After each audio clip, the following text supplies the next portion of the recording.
Shalom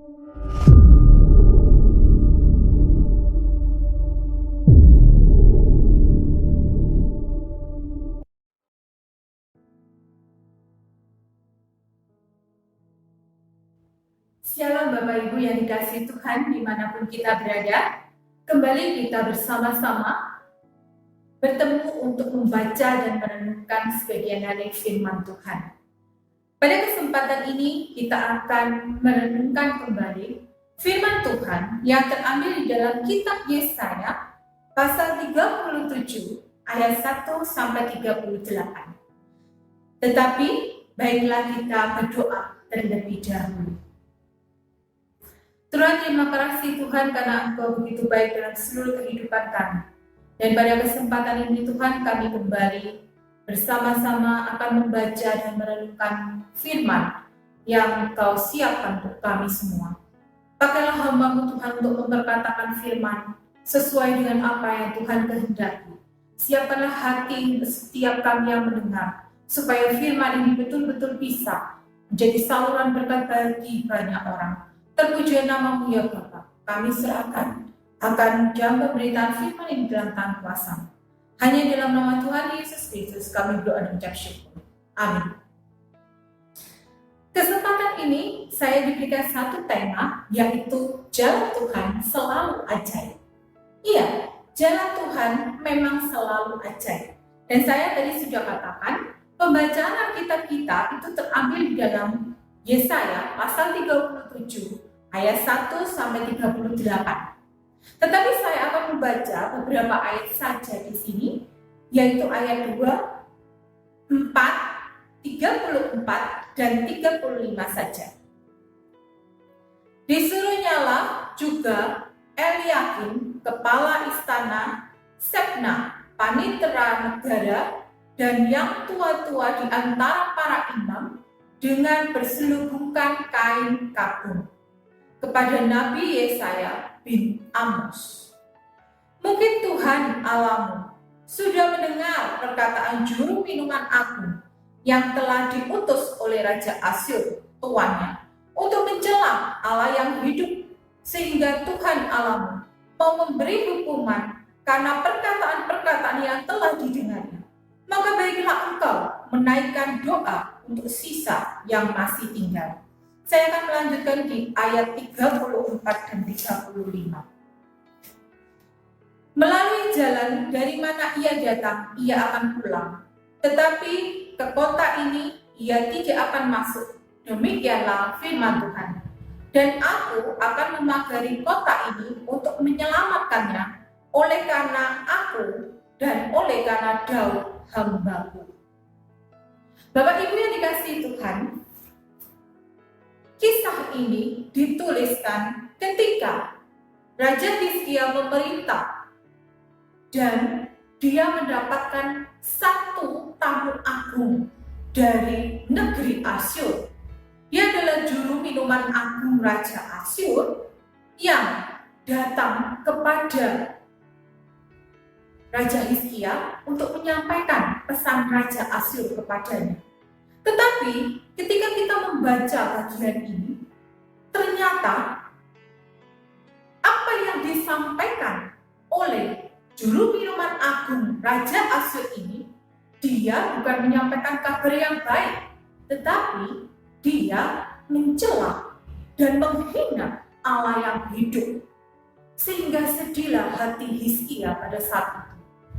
Dan akhirnya dia menyuruh akan pegawai-pegawai kepercayaannya untuk datang kepada Nabi Yesaya. Siapakah Nabi Yesaya? Saya akan mengulas sedikit tentang Nabi Yesaya. Nabi Yesaya ini adalah nabi yang dipilih oleh Allah sendiri, dan dia dikatakan adalah Yesaya bin Amos. Jadi dia adalah anak dari Amos, yang menurut beberapa tafsir Alkitab bahwa mereka masih mempunyai hubungan dengan Raja Amasya dari Yehuda. Sehingga Yesaya ini adalah nabi yang masih memiliki keturunan raja. Tetapi penafsir yang lain mengatakan juga bahwa Yesaya itu adalah juru tulis raja, sehingga dia bisa menuliskan kisah dari masa ke masa pemerintahan raja-raja Yehuda pada saat itu.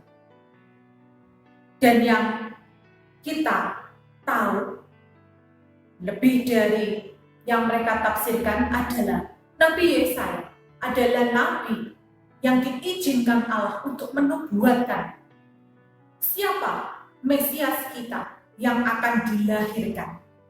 Sehingga dia sangat terkenal. Dia disebut sebagai Nabi Yesaya yang tiada bandingannya. Karena dia adalah seorang nabi yang luar biasa, yang dicari di Alkitab. Dan dia adalah seorang pelihat yang juga luar biasa. Nubuat-nubuatannya banyak dicatat di dalam Alkitab ini. Bapak Ibu yang dikasihi Tuhan, mari kita kembali kepada teks. Kejadian yang membuat Raja Hizkia sedih itu adalah dia ditantang oleh Raja Asyur ini dan dia direndahkan, tetapi terlebih sakit hatinya ketika mereka merendahkan Allah yang hidup, Allah yang sebagai junjungan kita semua. Tetapi Nabi Yesaya mengatakan kepada Hizkia, jangan takut terhadap perkataan-perkataan yang kau dengar oleh budak-budak Raja Asyur untuk menghujat aku. Itu ada di ayat 6-11 kalau kita melihat ya. Jadi Yesaya di situ disuruh oleh Allah juga untuk mengatakan sebuah pesan kepada Raja Hizkia.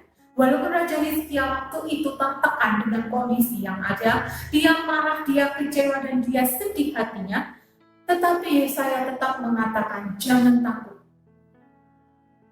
Yesaya menguatkan Raja Hizkia untuk kembali tetap mengikuti ketetapan-ketetapan Allah, sehingga dia mengatakan banyak perkataan Allah yang menguatkan. Kalau kita bisa membaca ayat 6-11, di situ pesan-pesan Allah menguatkan Raja Hizkia.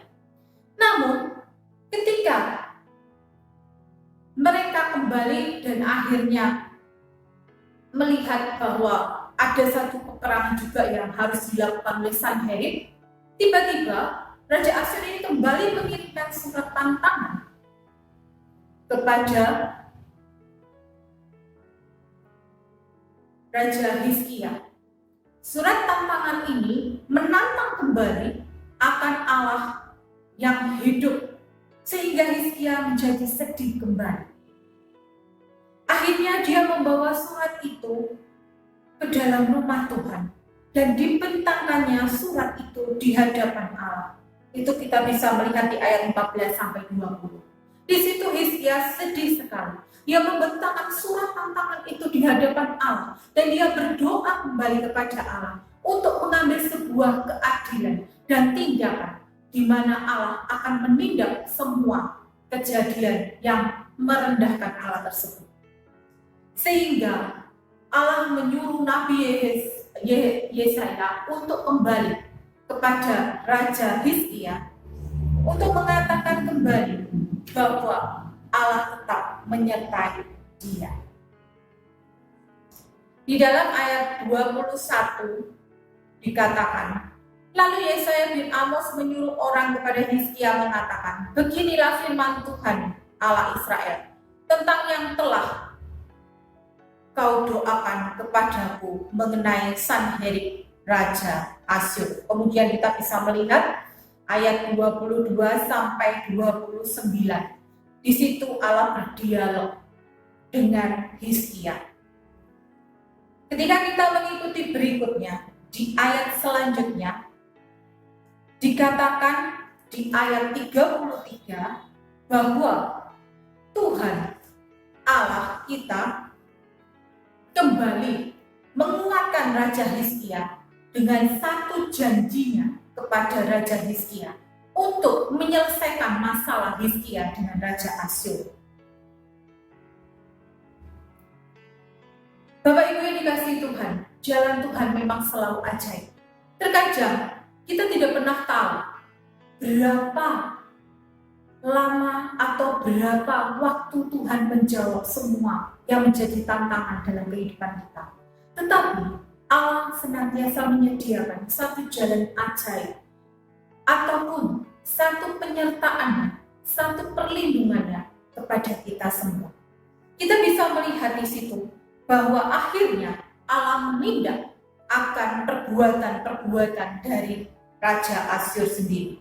Di ayat 33, ia mengatakan bahwa Sanherib tidak akan masuk ke kota, dan dia tidak akan menembakkan panah, tidak akan mendatangi dengan perisai untuk menimbun tanah menjadi tembok dan mengepungnya. Ia akan pulang dan tidak akan masuk ke kota, karena Tuhan sudah memagari kota tersebut. Di ayat 35 sampai 36 dikatakan bahwa Allah itu memiliki satu cara tersendiri, yaitu Allah sudah memagari akan kota itu dengan kuasa, dan Allah sudah mengutus malaikatnya untuk datang ke perkemahan Raja Asyur. Dan di situ dicatat di ayat 36, kalau di dalam bahasa Ibrani-nya itu adalah nakah, yaitu membunuh atau memusnahkan atau membinasakan 185.000 orang yang handal yang dipilih oleh Raja Asyur untuk berperang. Itu dibunuh semua dan dibinasakan, dimusnahkan oleh Allah melalui malaikatnya. Sehingga akhirnya Sanherib ini kembali dan dia berbalik untuk tidak masuk ke negeri itu. Sanherib pun pulang, dan di ayat 37 dan 38, naas yang dia hadapi, dia akhirnya dibunuh oleh anak-anaknya sendiri. Bapak Ibu yang terkasih di dalam Tuhan, jika kita melihat akan renungan firman ini, kisah ini, kita dihadapkan pada situasi yang sama. Hari ini kita juga sedang berperang menghadapi situasi dan perubahan yang begitu dahsyat yang berputar di sekitar kita, yang terjadi di sekitar kita, dan Tuhan mengizinkan hal itu terjadi. Kita hari ini benar-benar berperang untuk melawan COVID-19, di mana pemerintah juga sudah menghimbau untuk kita semua berperang dalam masalah ini. Kita berperang juga di dalam segala keadaan dan kondisi kita, diri kita. Kita bergelut dengan kehidupan kita masing-masing, masalah-masalah kita, pergumulan-pergumulan kita, tekanan-tekanan kita, dan bahkan dengan diri kita sendiri. Karena apa? Ketika kita sudah lama di rumah, tinggal bersama dengan orang yang itu dan itu lagi, maka terkadang kita juga terpancing dengan emosi kita, kemarahan kita, sehingga kita tanpa sengaja ataupun sengaja itu juga menimbulkan banyak masalah dengan orang-orang terdekat kita karena emosi kita, hanya karena kegelisahan kita, ketakutan kita, keputusasaan kita, dan tekanan yang menekan hidup kita. Mungkin kita bergumul hebat tentang perekonomian kita, mungkin kita bergumul hebat tentang usaha-usaha kita. Semua itu membuat kita terlalu emosi dan tidak sabar lagi, dan akhirnya mengenai orang-orang di sekitar kita. Emosi kita yang meledak mengenai siapa saja tanpa kita peduli, dan akhirnya menimbulkan masalah-masalah yang baru. Kita berperang juga dengan keadaan yang terjadi, perubahan-perubahan yang memaksa kita untuk keluar dari zona aman kita, sehingga kita pun merasa tidak bebas, ya. Kita merasa dibatasi dalam segala hal, kita merasa dibatasi dan tidak sebebas dulu lagi. Sedangkan kalau kita tidak mengikuti aturan-aturan yang ada, maka ada satu bahaya yang tidak terlihat, tetapi bisa mengenai siapa saja, yaitu penyebaran dari COVID-19 sendiri yang begitu cepat merambah akan negeri Indonesia juga. Tetapi, baiklah kita belajar hari ini dari firman ini. Keadaan yang sama menekan Raja Hizkia, sehingga dia juga harus menghadapi kondisi yang sama. Mungkin kalau kita jadi Raja Hizkia pada saat itu, dia juga mungkin stres atau frustasi dengan tekanan-tekanan, ada ketakutan, ada kekhawatiran, ada kegelisahan di hatinya. Tetapi marilah kita belajar hari ini. Ingatlah, jalan Allah selalu ajaib, dan Allah tidak membiarkan kita begitu saja. Ketika Tuhan mengizinkan segala sesuatu itu terjadi dalam hidup kita, maka Tuhan juga menyediakan jalan bagi kita semua. Hari ini kita belajar dari Raja Hizkia. Yang pertama, seperti yang dikatakan di ayat 6 oleh Nabi Yesaya, kita jangan takut. Kita jangan takut menghadapi segala sesuatu yang ada di sekitar kita. Kita jangan takut menghadapi apapun yang menjadi tekanan. Tetapi kita harus mengendalikan diri kita. Yang kedua, kita juga datang kepada Tuhan. Selalulah datang kepada Tuhan. Dan selalulah mencurahkan isi hatimu. Segala sesuatu seperti Raja Hizkia. Ketika dia sedih, dia tertekan. Dia begitu frustasi, dia datang dan menangis di depan Tuhan. Dia berdoa berseru kepada Tuhan. Bukan dengan kita mencela Tuhan. Bukan dengan kita menentang Tuhan. Bukan juga dengan segala keangkuhan dan kesombongan kita. Kita merasa bahwa lebih majuan teknologi, jadi kita bisa menghadapi COVID-19 ini karena ada teknologi yang canggih. Tetapi ingatlah, janganlah kesombongan itu terjadi dalam diri kita. Tetapi bukan juga dengan merasa yang tertekan dan akhirnya kita marah kepada Allah. Tetapi datanglah dengan segala kerendahan hatimu kepada Tuhan.